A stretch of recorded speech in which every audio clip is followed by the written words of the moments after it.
వచ్చి వెళ్ళిపోయే వ్యవహారం పెట్టుకోవట్లే నా పరిశుద్ధాత్ముడు. వచ్చానంటే సదాకాలం ఉంటాను.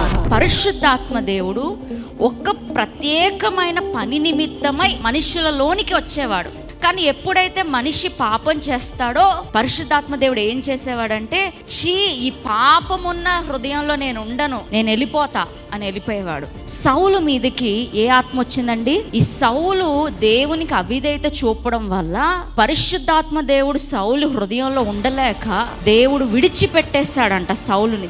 సౌలు హృదయంలో ఇప్పుడు ఏమొచ్చేసిందంటే పాపం వచ్చేసింది. పాపం ఉన్న చోట పరిశుద్ధాత్మ దేవుడు ఉండలేడు. దావీదు కూడా ఆయన మీదకి యెహోవా ఆత్మ బలముగా వచ్చిందంట. ఈ దావీదు ఏం చేశాడు? బెత్షెబాతో పాపం చేశాడు. అందుకని అంటున్నాడు, నీ ఆత్మని నా యొద్ద నుండి తీసివేయకము. ఇది పాత నిబంధన. కానీ క్రొత్త నిబంధన ఏంటో తెలుసా అండి? పరిశుద్ధాత్మ దేవుడు ఒక్కసారి లోపలికి వచ్చాక ఆయన తిరిగి వెళ్ళేదే లేదు.